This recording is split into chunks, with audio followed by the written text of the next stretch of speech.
નમસ્તે વિદ્યાર્થી મિત્રો. તો જીવ વિજ્ઞાનના પ્રકરણ 2 માં આપનું સ્વાગત છે. આપણે પ્રકરણ 1 સમાપ્ત કરી ચૂક્યા છીએ, જેમાં આપણે સજીવ વિશ્વ વિશે થોડીક વાત કરી હતી. કઈ રીતે વર્ગીકરણ કરવામાં આવે છે, એના કયા હરોળ છે, કયા ક્ષેત્ર છે, કયા વર્ગકો, એમાં બધાની જાતિ પ્રજાતિની વાત કરી હતી. હવે પ્રકરણ 2 ની અંદર આપણે પ્રકરણ 2 નું નામ છે જૈવિક વર્ગીકરણ. એટલે વર્ગીકરણ ઉપર જ આખું પ્રકરણ છે, પણ જૈવિક શબ્દ વપરાય છે. જૈવિક વર્ગીકરણ અથવા બાયોલોજીકલ ક્લાસિફિકેશન. તો જૈવિક વર્ગીકરણની અંદર આપણે વર્ગીકરણ જ ભણવાનું છે, પણ જેમ પહેલા ચેપ્ટરની અંદર આપણે વર્ગીકરણને અલગ દ્રષ્ટિથી જોતા હતા કે વર્ગીકરણ કઈ રીતે કરવામાં આવે છે, હવે આપણે કઈ રીતે વાસ્તવમાં આપણી દુનિયામાં જૈવિક વર્ગીકરણ અથવા જીવ વિજ્ઞાનને ધ્યાનમાં રાખીને બધા જ એ પ્રકારના મુદ્દાઓને ધ્યાનમાં લઈને કઈ રીતે વર્ગીકરણ કરવામાં આવ્યું છે, કઈ રીતે વિશ્વમાં જ્યારે વર્ગીકરણ બધાને સ્વીકારેલું કયું વર્ગીકરણ ચાલે છે, એ આપણે આ પ્રકરણની અંદર જોવાનું છે. તો સૌથી પહેલા, જેમ આપણે પહેલા ચેપ્ટરમાં પણ વાત કરી હતી અને હજી પણ વાત કરીએ છીએ કે વર્ગીકરણ જે છે વૈજ્ઞાનિક પદ્ધતિથી આપણે કરવાનું છે, પણ સૌથી પહેલા જેમ પહેલા કીધું હતું કે પ્રાકૃતિક પદ્ધતિથી અથવા પ્રાકૃતિક પ્રેરણાથી વર્ગીકરણ કરવામાં આવ્યું હતું. અને એ પ્રાકૃતિક પ્રેરણાથી જે વર્ગીકરણ કરવામાં આવ્યું, તમને એમાં ખબર છે કે એને આપણે આશ્રય માટે, ખોરાક માટે અને પહેરવેશ માટે આપણે બધા જ પ્રાણીઓ કે વનસ્પતિઓને અલગ અલગ જૂથ બનાવ્યા હતા, પણ એ પ્રાકૃતિક પ્રેરણાથી નહીં કે વૈજ્ઞાનિક પદ્ધતિથી. તો વૈજ્ઞાનિક પદ્ધતિથી વર્ગીકરણ કરવાની શરૂઆત થઈ પછી આપણે ખબર છે કે પાછલા ચેપ્ટરની અંદર આપણે જોયું હતું કે વનસ્પતિ સૃષ્ટિ આવી હતી, પ્રાણી સૃષ્ટિ આવી હતી, એ રીતે. પણ એ વર્ગીકરણ લિનિયસ દ્વારા કરવામાં આવ્યું હતું, ઓરોલસ લિનિયસ. એ નામ વૈજ્ઞાનિકનું આપણે પહેલા પ્રકરણમાં પણ જોયું હતું. આયા આપણે જે વાત કરવાની છે લિનિયસ પહેલા,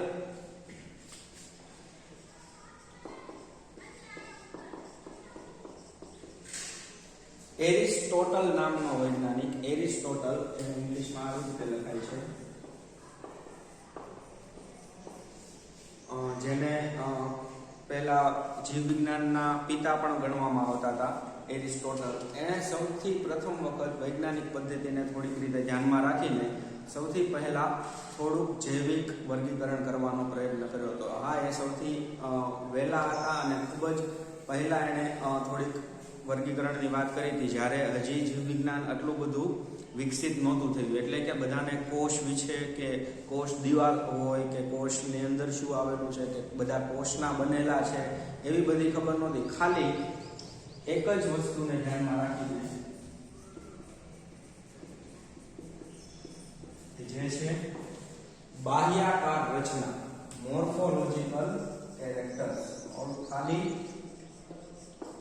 મોર્ફોલોજી, કોઈ પણ પ્રાણી હોય એનો ખાલી બાહ્યાકાર રચના જોઈને એરિસ્ટોટલે સૌ પ્રથમ વખત વનસ્પતિને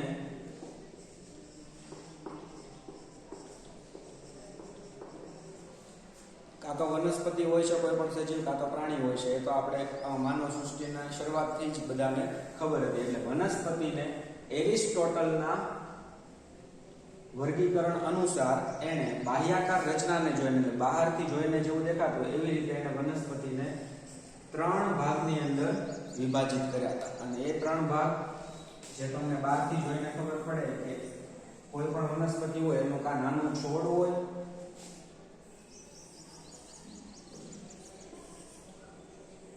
કાં પછી એ ક્ષુપ, છોડથી થોડું ઊંચું જેને ક્ષુપ કહેવામાં આવે, અને સૌથી ઊંચું જેને આપણે વૃક્ષ કહીએ છીએ. એટલે બાહ્યાકાર રચનાથી જો તમે વનસ્પતિની સામે જોતા હો તો વનસ્પતિ તમને 3 પ્રકારના દેખાઈ શકે. એની ખાલી બાહ્યાકાર રચના એના આકારના આધાર ઉપર, કાં તો એ નાનું છોડ હોય, કાં એ થોડું મોટું ક્ષુપ, અને કાં વૃક્ષ, જેના અંગ્રેજી નામ છે, છોડને હર્બ કહેવામાં આવે, ક્ષુપને શ્રબ કહેવામાં આવે અને વૃક્ષને ટ્રી કહેવામાં આવે.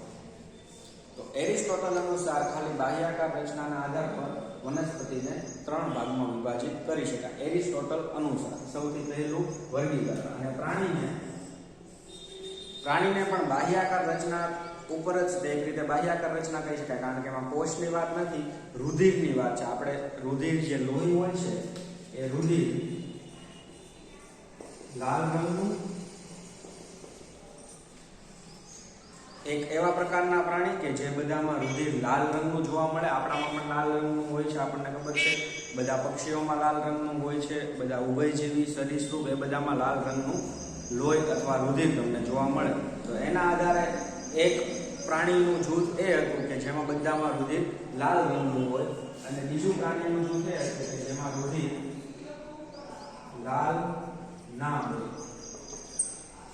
એટલે લાલ ના હોય એટલે કોઈ પણ હોઈ શકે, લાલ કરતા બીજો કોઈ કલર પણ હોઈ શકે, કોઈ પણ રંગ વિહીન પણ હોઈ શકે, કોઈ પણ હોય. એ બધા જ એક સમૂહમાં, અને બીજા લાલ રંગવાળા બધા એક સમૂહમાં. સૌથી પહેલી દ્રષ્ટિએ તમે જો કોઈ પણ વનસ્પતિ કે પ્રાણી જોવો તો આ તફાવત તમે કાઢી શકો. એના કારણે એરિસ્ટોટલે ખાલી આવી રીતે વર્ગીકરણ કર્યું હતું. બીજા વર્ગીકરણમાં તમે કહી શકો કે જમીન પર રહેતા પ્રાણીઓ અને પાણીમાં રહેતા પ્રાણીઓ, એ બંનેને પણ તમે અલગ કહી શકો. પણ તમે જોયું છે કે જમીન ઉપર પણ કેટલા અલગ અલગ પ્રાણીઓ રહે છે અને પાણીમાં પણ કેટલા અલગ અલગ પ્રાણીઓ રહે છે. અને આમાં તમે જુઓ તો રુધિર ભલે લાલ રંગનું હોય, પણ આપણે અલગ છીએ, પક્ષીઓ અલગ છે, દેડકા અલગ છે, સરીસૃપમાં સાપ ને બધા ઘણા બધા તદ્દન એકબીજાથી અલગ છે. એટલે આ શરૂઆતનું વર્ગીકરણ તમે સાવ ખોટું છે એમ ના કહી શકો, પણ ત્યારે જે પ્રકારનું જીવ વિજ્ઞાનની દ્રષ્ટિ હતી એ દ્રષ્ટિએ આ વર્ગીકરણ એરિસ્ટોટલે આપેલું છે.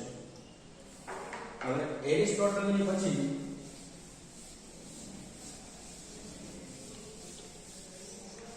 એરિસ્ટોટલ વૈજ્ઞાનિકે સૌથી પહેલા જે ક્લાસિફિકેશન કર્યું, પછી તમને ખબર છે કે પહેલા ચેપ્ટરની અંદર તમે એક નામ સાંભળ્યું હતું, લિનિયસ.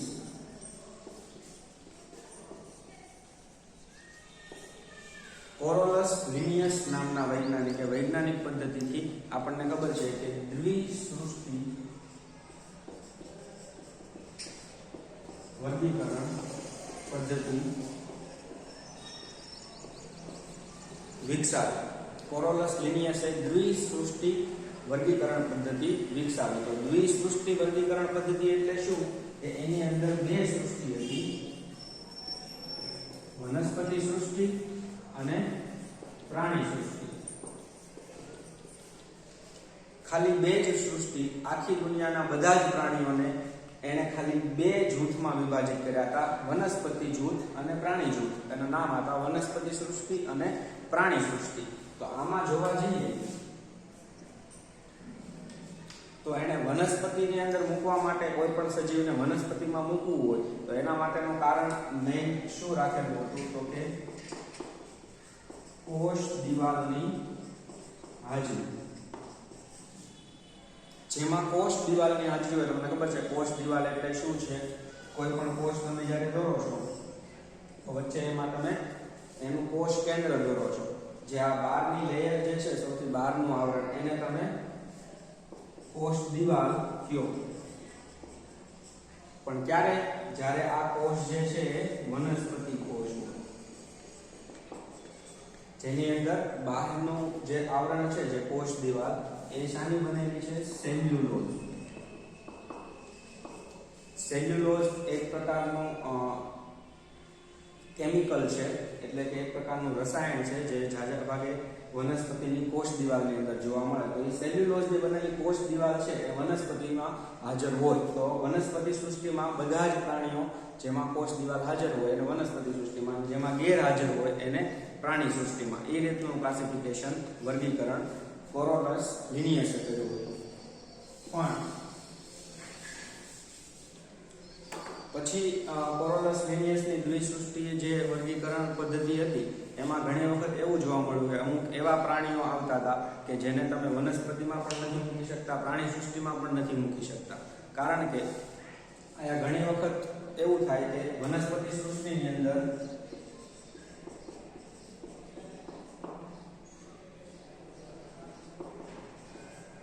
પ્રકાશ સંશ્લેષી અને અપ્રકાશ સંશ્લેષી. તમને ખબર છે પ્રકાશ સંશ્લેષી શું છે અને અપ્રકાશ સંશ્લેષી શું છે? જે અકાર્બનિક પદાર્થો જે હોય એને પોતાના અંદર આવેલા ક્લોરોપ્લાસ્ટ કે જે છે એની મદદથી એ સૂર્યકિરણ અને કાર્બન ડાયોક્સાઇડ અને પાણી લઈને પોતાનું જ તે ખોરાક બનાવે છે. જાતે જ ખોરાક બનાવે, ગ્લુકોઝ બનાવે, એ બધા જ પ્રકાશ સંશ્લેષી કહેવાય. અને જે જાતે ખોરાક નથી બનાવી શકતા, જેમ કે આપણે બીજા પર નિર્ભર રહીએ છીએ, વનસ્પતિ હોય કે પ્રાણી, તો એ પ્રકારનું અપ્રકાશ સંશ્લેષી પ્રાણીઓ અથવા સજીવો તમે એને કહી શકો. આના સિવાય કોષ દિવાલની આપણે વાત કરીએ, કોષ દિવાલ હાજર હોય તો એ બધાને વનસ્પતિ સૃષ્ટિમાં કોરોલસ લિનિયસે મૂકેલા. પણ કોષ દિવાલ જે છે એ અલગ પ્રકારની હોઈ શકે. જેમ આપણે વનસ્પતિમાં સેલ્યુલોઝની વાત કરી, તો એવી જ રીતે ફૂગ જે આવે, ફૂગ એની અંદર પણ કોષ દિવાલ હોય છે, પણ એ સેલ્યુલોઝની નહીં, બીજા પ્રકારના પ્રોટીનની, કાઇટિનની બનેલી હોય છે. એટલે કોષ દિવાલમાં પણ કેટલી અલગ અલગ વિવિધતા હોઈ શકે. એટલે ત્યારે પણ કોરોલસ લિનિયસને જીવ વિજ્ઞાનની એટલી વૃદ્ધિ ન થવાના કારણે આવી રીતનું વર્ગીકરણ કર્યું હતું. એટલે દ્વિસૃષ્ટિ વર્ગીકરણ પદ્ધતિ જે છે વનસ્પતિ અને પ્રાણી સૃષ્ટિ, એમાં ઘણા બધા પ્રશ્નો આવતા હતા. જેમ કે કીધું કે ઘણા પ્રાણીઓને બંનેમાંથી કોઈ જૂથમાં ના મૂકી શકો, તો એના કારણે આ પદ્ધતિને વધારે લાંબા સમય સુધી સ્વીકારવામાં નહોતી આવી. એટલે એના પછી જે નવી વૈજ્ઞાનિક પદ્ધતિથી જે વર્ગીકરણ કરવામાં આવ્યું, એમાં કયા કયા મુદ્દાઓ ધ્યાનમાં લેવામાં આવ્યા એ આપણે હવે જોવાનું છે.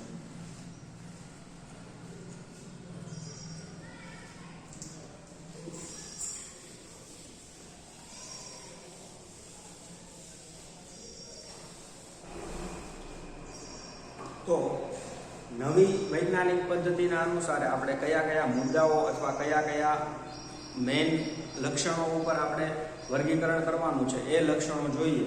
તો ખાલી સૌથી પહેલા આપણે ખબર છે કે બાહ્યાકાર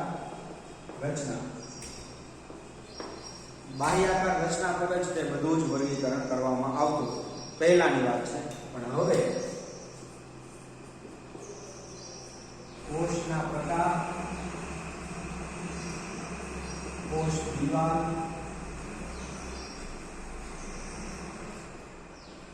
કોષ દિવાલના પ્રકાર એને પણ જોવામાં આવે છે.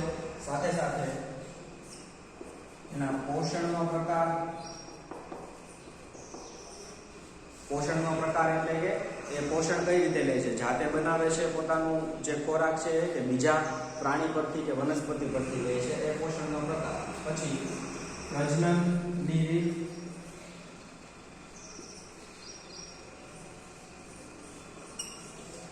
એ કોઈ પણ વનસ્પતિ કે પ્રાણી કે કોઈ સજીવ છે પ્રજનન કઈ રીતે કરે છે એ પણ વર્ગીકરણમાં ખૂબ જ મહત્વનો ભાગ નિભાવે છે. પછી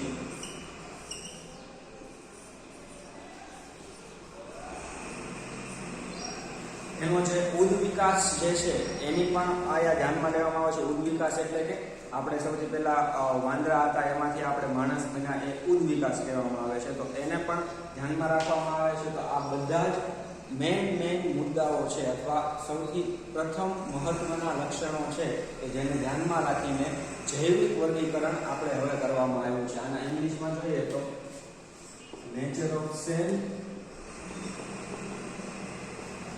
કોષનો પ્રકાર એટલે નેચર ઓફ સેલ, કોષ દિવાલ એટલે નેચર ઓફ સેલ વોલ,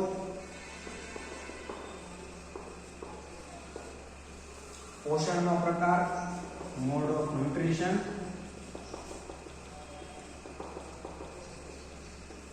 પ્રજનનની રીત મોડ ઓફ રિપ્રોડક્શન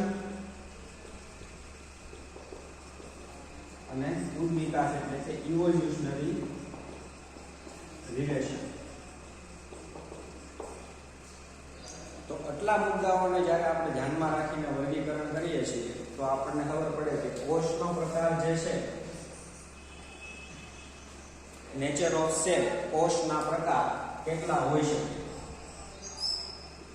તો તમે 9મા ધોરણની અંદર કોષનો પ્રકાર ભણ્યા જશો કે કોષ જે છે, કોઈ પણ પ્રકારના સજીવની અંદર કોષ એ બે જ પ્રકારના હોઈ શકે. બે મુખ્ય પ્રકારના કોષ જોવા મળે છે. જેમ કે આદિકોષ કેન્દ્રીય અને સુકોષ કેન્દ્રીય.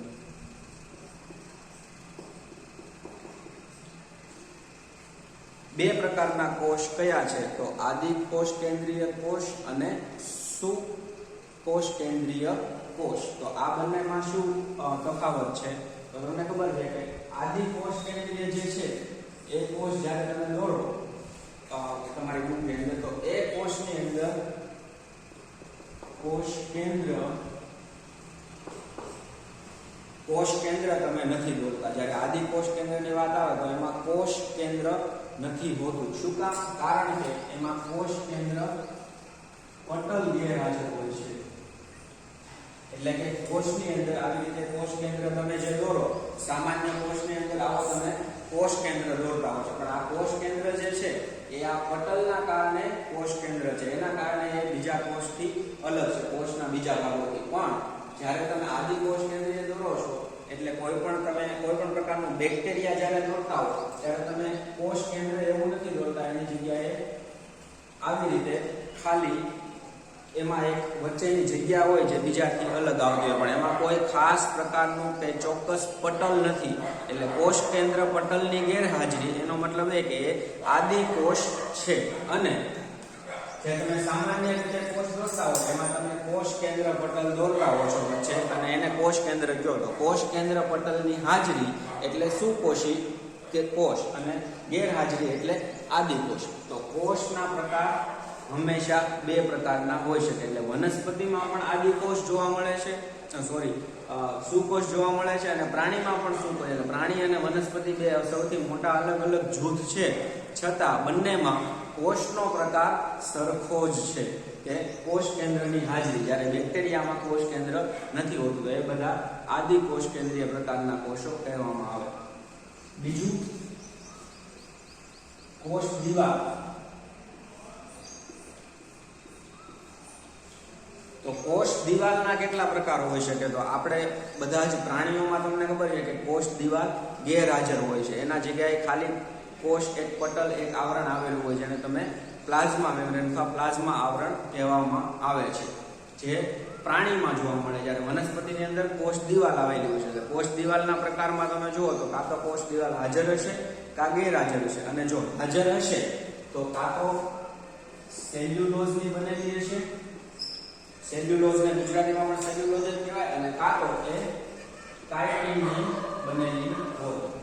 કાઇટિન એક પ્રકારનું પ્રોટીન છે, એટલે ફૂગની અંદર આવા પ્રકારની કાઇટિન પ્રકારની કોષ દિવાલ હોય, અને વનસ્પતિની અંદર સેલ્યુલોઝ. એટલે કોષ દિવાલના પણ બે પ્રકાર છે. પોષણના કયા બે પ્રકાર હોઈ શકે? એક તો પ્રકાશ સંશ્લેષણ કરતા હોય તો એ પોતાનો ખોરાક પોતે બનાવે છે, અને પ્રકાશ સંશ્લેષણ નથી કરી શકતા આપણી જેવા પ્રાણીઓ, તો આપણે વનસ્પતિ કે બીજા પ્રાણીઓ પર નિર્ભર રહીએ છીએ. તો આપણે પોતાનો ખોરાક પોતે નથી બનાવતા. એટલે આપણા પોષણનો પ્રકાર જે છે એ વિષમપોષી અથવા એને પરપોષી કહેવામાં આવે, કે જે બીજા પર આધાર રાખે છે. જ્યારે વનસ્પતિની અંદર પોષણનો પ્રકાર સ્વયંપોષી, એટલે કે એ પોતાનો ખોરાક જાતે બનાવે છે. એટલે પોષણના પ્રકાર ફરીથી બે પ્રકારના, કાં તો સ્વયંપોષી હોય કાં વિષમપોષી અથવા પરપોષી હોય. પ્રજનનની રીત. તો પ્રજનનની રીતમાં તમને ખબર છે કે પ્રજનન જે છે બે પ્રકારના હોય, લિંગી પ્રજનન હોય અને અલિંગી પ્રજનન હોય. તો એના ઉપર પણ તમે વર્ગીકરણ કરી શકો. ઉદ વિકાસ એ આપણે અત્યારે તમારા લેવલે જરૂરી નથી, એટલે આપણે પછી જોઈશું. પણ આ બધા જ મુદ્દાઓને ધ્યાનમાં રાખીને હવેનું જૈવિક વર્ગીકરણ જે છે એ કરવામાં આવ્યું છે. તો આપણે એના ઉપર જઈએ.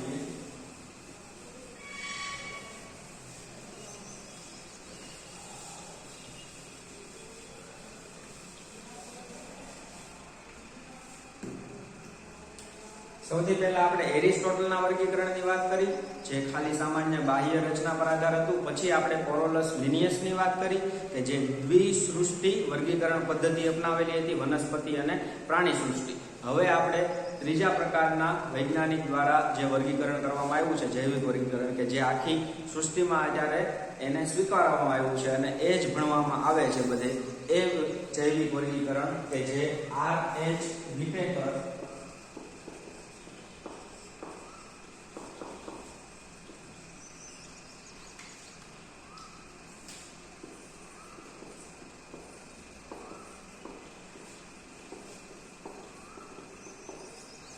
R.H. વિટેકર નામના વૈજ્ઞાનિક દ્વારા 1969 ની અંદર જૈવિક વર્ગીકરણ નવું આપવામાં આવ્યું કે જે 5 સૃષ્ટિ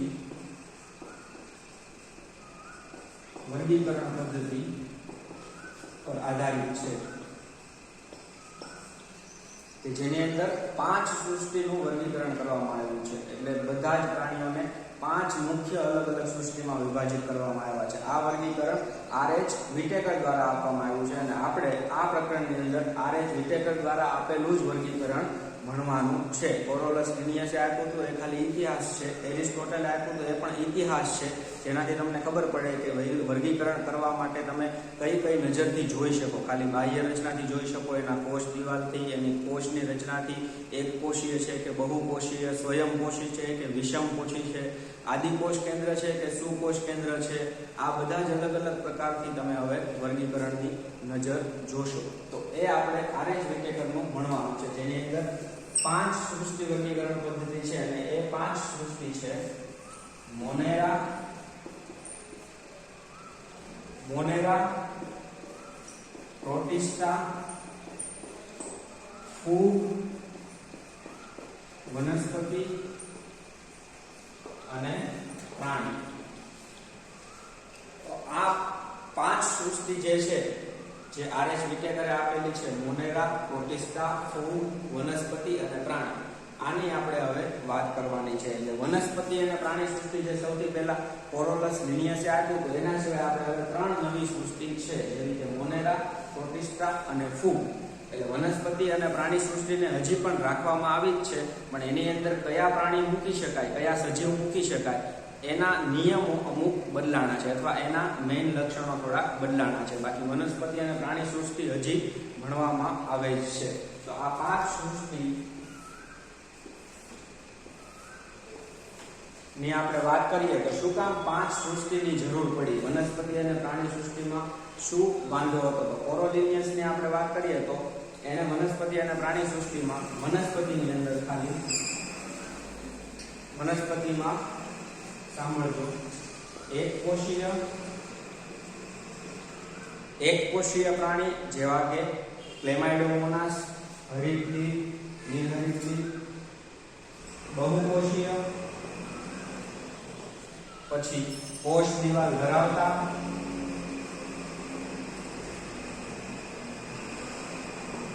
પછી ફૂગ, પછી દ્વિઅંગી, ત્રિઅંગી, આવૃત બીજધારી અને અનાવૃત બીજધારી. આ બધાને વનસ્પતિની અંદર જ મૂકવામાં આવ્યા હતા. તો વનસ્પતિની અંદર તમે જુઓ કે એને ફૂગને પણ મૂકી છે, જ્યારે ફૂગનું જે કોષ દિવાલ જે છે સેલ્યુલોઝનું નથી પણ કાઇટિનનું બનેલું છે. બાકી બધા વનસ્પતિમાં સેલ્યુલોઝનું બનેલું છે. પછી વનસ્પતિ જે છે એ પ્રકાશ સંશ્લેષી છે, એ પ્રકાશ સંશ્લેષણ કરી શકે છે, જ્યારે ફૂગ જે છે એ પ્રકાશ સંશ્લેષણ નથી કરી શકતું. ફૂગ જે છે એ બીજા પર નિર્ભર રહે છે, એ સ્વયંપોષી નથી, એ પરપોષી કે વિષમપોષી છે. તો વિષમપોષી, સ્વયંપોષી, એકકોષીય, બહુકોષીય બધાને ખાલી વનસ્પતિમાં જ મૂકવામાં આવ્યા. શું કામ? કારણ કે એમાં કોષ દિવાલની હાજરી હતી. એક જ ખાલી લક્ષણના આધારે બધાને એકમાં મૂકવામાં આવ્યા હતા, જે ખૂબ જ ખોટું હતું. બાકી બીજા બધા તમે લક્ષણો જુઓ, જેવા કે સ્વયંપોષી, વિષમપોષી, પ્રકાશ સંશ્લેષણ કરી શકે કે નથી કરી શકતા, તો એ રીતે ફૂગ જે છે એ બીજા વનસ્પતિઓથી તદ્દન અલગ છે, છતાં એને એકમાં મૂકવામાં આવી. પછી જે R.H. વિટેકરે જે કર્યું તેમાં એક પાઠ્યપુસ્તકની અંદર એક ખૂબ જ સરસ આવું એક કોષ્ટક બનાવેલું છે, તમે જોઈ શકો છો. આ કોષ્ટકની અંદર 5 સૃષ્ટિ જે છે એ આવી રીતે લાઈનમાં આપેલી છે. 5 સૃષ્ટિ એના અહીંયા અમુક લક્ષણો લખ્યા છે કે આ લક્ષણના આધારે આમાં એ લક્ષણ કેવા જોવા મળે છે. સૌથી પહેલા એ તમે જોઈ શકો કે કોષ પ્રકાર જે છે એ કેવો છે. તો એ આપણે આ કોષ્ટક જે છે એ તમારે વાંચવાનું છે, આપણે અહીંયા કરીએ છીએ અત્યારે. તો એમાં સૌથી પહેલું જોઈએ કે કોષ પ્રકાર. કોષ કેવા પ્રકારનો જોવા મળે છે આ પાંચેય અલગ અલગ સૃષ્ટિમાં. તો મોનેરા જે પ્રથમ સૃષ્ટિ જે છે એની અંદર કોષનો પ્રકાર છે આદિકોષ કેન્દ્રીય. એટલે કે મોનેરા સૃષ્ટિની અંદર આવતા બધા જ સજીવોમાં કોષની અંદર તમને કોષ કેન્દ્ર પટલ નહીં જોવા મળે. એટલે બધા જ બેક્ટેરિયા જે છે એને તમે મોનેરા સૃષ્ટિની અંદર મૂકી શકો. પ્રોટિસ્ટાની અંદર કોષ પ્રકાર સુકોષ કેન્દ્રીય. એટલે આમ તમે જોવા જાવ તો આખી દુનિયામાં બધા જ સજીવો બે પ્રકારના કોષ ધરાવતા હોય, આદિ અને સુ. તો આદિ કોષ કેન્દ્ર વાળા બધા જ સજીવોને ખાલી એક જ સૃષ્ટિ મોનેરામાં મૂકવા આવ્યા છે. બાકીના બધા જ એ સુકોષ કેન્દ્રીય ધરાવે છે. સુકોષ કેન્દ્રીય ફૂગમાં પણ હોય છે, વનસ્પતિમાં પણ હોય છે, પ્રાણીમાં પણ હોય છે અને પ્રોટિસ્ટામાં પણ હોય છે. તો પહેલા લક્ષણના આધારે ખાલી મોનેરા એક અલગ છે, બાકી ચારેય સૃષ્ટિના પ્રાણીઓ સરખા પ્રકારનો કોષ ધરાવે છે. એટલે કોષ પ્રકાર ખાલી મોનેરામાં અલગ છે, બાકી ચારેયમાં સરખો. બીજું કોષ દિવાલ.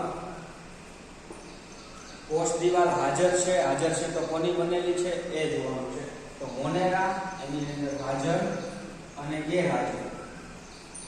એટલે કે અમુક બેક્ટેરિયામાં કોષ દિવાલ હાજર પણ હોય છે, અમુકમાં ગેરહાજર પણ હોય છે. અને એ સેલ્યુલોઝની પણ બનેલી હોય છે કે કાઇટિનની પણ અમુકમાં હોય છે. પ્રોટિસ્ટાની અંદર અમુકમાં હાજર, અમુકમાં ગેરહાજર. મોટા ભાગે પ્રોટિસ્ટામાં કોષ દિવાલ જે છે એ ગેરહાજર જ હોય છે, અમુકમાં તે હાજર જોવા મળે. ફૂગની અંદર કોષ દિવાલ હાજર, પણ શાની બનેલી? કાઇટિન. ઇંગ્લિશમાં આવી રીતે લખવામાં આવે કાઇટિન. સી થી શરૂ થાય છે પણ કાઇટિન બોલવામાં આવે. તો ફૂગની અંદર કોષ દિવાલ હાજર પણ કાઇટિનની બનેલી. વનસ્પતિમાં પણ હાજર પણ સેલ્યુલોઝની બનેલી. અને પ્રાણીમાં કોષ દિવાલ ગેરહાજર. એટલે કોષ દિવાલની હાજરીમાં તમે જો જોવો એને એક લક્ષણ તરીકે જોવો તો બધા જ અમુક રીતે અલગ અલગ છે. મોનેરા, પ્રોટિસ્ટા, ફૂગ, વનસ્પતિ અને પ્રાણી એ બધા જ એકબીજાથી ઘણા અંશે તમને અલગ જોવા મળે. કોષ કેન્દ્ર પટલ એ તમે આદિ કોષ કેન્દ્ર છે તો કોષ કેન્દ્ર પટલ ગેરહાજર, બાકી બધામાં હાજર તમે આસાનીથી કહી શકો. એના પછીનું લક્ષણ દૈહિક આયોજન. દૈહિક આયોજન એટલે શું થાય કે આપણું શરીર જે છે એ કઈ રીતે બનેલું છે. તો આપણને ખબર છે કે આપણું શરીર ઘણા બધા કોષોનું બનેલું છે. તો મોનેરાની અંદર એમાં પણ કોષોનું બનેલું છે, એટલે કે કોષીય દૈહિક આયોજન છે. પ્રોટિસ્ટાની અંદર એમાં પણ ખાલી કોષોનું જ બનેલું. આ બધા મોનેરા અને પ્રોટિસ્ટા બંને ખાલી એક કોષના બનેલા પ્રાણીઓ. બેક્ટેરિયા પણ બધા એક કોષના બનેલા હોય અને પ્રોટિસ્ટાની અંદર અમીબા ને બધા આવે એ પણ એક કોષના બનેલા હોય. એટલે બંનેમાં કોષીય આયોજન જોવા મળે. ફૂગની અંદર એક કોષ કરતા વધારે હોય એટલે કોષીય આયોજન પણ કહી શકો અને પેશી આયોજન પણ કહી શકો. ઝાઝા કોષ મળીને પેશી બનાવે છે. એટલે ફૂગની અંદર કોષીય અને પેશી. વનસ્પતિની અંદર પેશી તો હાજર જ છે. તમને ખબર છે કે વનસ્પતિ બધા ખૂબ જ વિકસિત પેશીઓ ધરાવે છે, જે તમે અમુક ભણી પણ ગયા હશો નવમામાં. તો પેશી આયોજન અને સાથે સાથે અમુક અંગો પણ વનસ્પતિ ધરાવે છે, જેવા કે એના મૂળ, એના પર્ણ, એ બધા તમે એના અંગ તરીકે લઈ શકો. તો એમાં અંગનું આયોજન પણ જોવા મળે, દૈહિક આયોજન, અને પેશી આયોજન પણ છે. અને પ્રાણીની અંદર પેશી તો છે તે પેશી મળીને અંગ બનાવે છે અને ઘણા બધા અંગ મળીને અંગ તંત્ર બનાવે છે. જેમ કે આપણે અંદર પેશીઓ મળીને જઠર બનાવે, આંતરડું પણ બનાવે, લીવર પણ બનાવે, એટલે કે સ્વાદુપિંડ પણ બનાવે, પેન્ક્રિયાસ. તો આ બધું જ ભેગું મળીને એક આખું પાચન તંત્ર બનાવે. જઠર, આંતરડું, સ્વાદુપિંડ બધા મળીને આખું પાચન તંત્ર બનાવે છે. એટલે પેશી મળીને અંગ બનાવે, અંગ મળીને અંગ તંત્ર બનાવે. એટલે દૈહિક આયોજન આપણામાં અંગ તંત્ર પ્રકારનું જોવા મળે. એટલે કે પાચન તંત્ર હોય, શ્વસન તંત્ર હોય, ઉત્સર્જન તંત્ર હોય, પ્રજનન તંત્ર હોય, એવી રીતે અલગ અલગ તંત્રો પ્રાણીઓની અંદર તમને જોવા મળે. એના પછી પોષણ. તો પોષણની આપણે પહેલા પણ વાત કરી હતી કે અમુક બેક્ટેરિયા જે છે એ પોતાનો ખોરાક બનાવી શકે છે. એટલે પ્રકાશ સંશ્લેષી તમને બેક્ટેરિયા જોવા મળે. એટલે મોનેરાની અંદર પોષણ કેવા પ્રકારનું હશે તો કે પ્રકાશ સંશ્લેષી હશે, અને અમુક એમાંથી બેક્ટેરિયા રસાયણ સંશ્લેષી પણ હોય છે, જેમાં પ્રકાશનો ઉપયોગ નથી કરતા, ખાલી રસાયણોનો ઉપયોગ કરીને પોતાનો ખોરાક બનાવે છે. અને અમુક બીજા પર નિર્ભર રહેવા વાળા પણ હોય છે, એટલે પરપોષી અથવા વિષમપોષી પણ હોય છે. પ્રોટિસ્ટા એમાંથી અમુક જ, જેમ કે નીલહરિત અલગી જે છે એ એક જ તે પોતાનો ખોરાક બનાવી શકે છે. બાકી મોસ્ટલી બીજા પર નિર્ભર રહેવા વાળા, એટલે પોતાનો ખોરાક નથી બનાવી શકતા, પ્રકાશ સંશ્લેષણ નથી કરતા. મોટા ભાગના પણ અમુક કરી શકે છે, જેમ કે નીલહરિત લીલ, બ્લુ ગ્રીન આલ્ગી. ફૂગની અંદર તે પ્રકાશ સંશ્લેષણ નથી કરી શકતું, એટલે પોષણનો પ્રકાર જે છે એ થશે વિષમપોષી કે પરપોષી. વનસ્પતિ પોતાનો ખોરાક બનાવે છે એટલે સ્વયંપોષી અથવા પ્રકાશ સંશ્લેષી, અને પ્રાણી પોતાનો ખોરાક નથી બનાવી શકતું, વિષમપોષી, પરપોષી અથવા તો અપ્રકાશ સંશ્લેષી. તો આ 5 સૃષ્ટિના સૌથી સાદા લક્ષણો જે છે, જેના કારણે 5 સૃષ્ટિમાં વિભાજિત કરવામાં આવ્યા છે, એ કોષ્ટક તમારે જોવાનું છે. હોમવર્ક માટે એ કોષ્ટક તમારે 3 વખત તમારી બુકમાં દોરવાનું છે. અને સાથે સાથે જે સૌથી પહેલા આપણે વાત કરી હતી કે કેટલા પ્રકારના લક્ષણો લેવાના છે. કોષનું પ્રકાર એટલે કે આદિકોષ કેન્દ્રીય, સુકોષ કેન્દ્રીય, તો તમારે આદિકોષ કેન્દ્રીય, સુકોષ કેન્દ્રીયની વ્યાખ્યા લખવાની છે. અને સાથે સાથે કોષ દિવાલ હાજર હોય તો એ કેવા પ્રકારની હોય છે એ પણ, સ્વયંપોષી એટલે શું થાય, વિષમપોષી એટલે શું થાય. એટલે આજે આપણે જેટલા મુખ્ય શબ્દો ભણ્યા છે એ બધાની વ્યાખ્યા તમારે બુકમાં લખવાની રહેશે, અને આ કોષ્ટક 3 વાર ફરજિયાત બનાવવાનું રહેશે. તો આપણે આની પછીના લેક્ચરની અંદર સૌથી પહેલા મોનેરા સૃષ્ટિ જે છે એને વિગતવાર ભણશું. પછી આપણે પ્રોટિસ્ટા સૃષ્ટિ વિગતવાર ભણશું. ફૂગ સૃષ્ટિ પણ વિગતવાર આ જ પ્રકરણમાં ભણશું. અને વનસ્પતિ અને પ્રાણી સૃષ્ટિ એ આપણે આની પછીનું પ્રકરણ 4 અને પ્રકરણ 5માં ખૂબ જ વિગતવાર ભણશું. એટલે વનસ્પતિ અને પ્રાણી સૃષ્ટિ આપણે આની પછીના પ્રકરણમાં ભણવાનું છે. આ 3 સૃષ્ટિ વિશે આપણે સૌથી વધારે અત્યારે આ પ્રકરણની અંદર ભણવાનું છે. તો આ ચેપ્ટર અત્યાર સુધી ખાલી ઇન્ટ્રોડક્શન વાંચવાનું છે, અને આપણે મોનેરા સૃષ્ટિ જે છે એનું નેક્સ્ટ લેક્ચરથી શરૂઆત કરશું. Thank you students.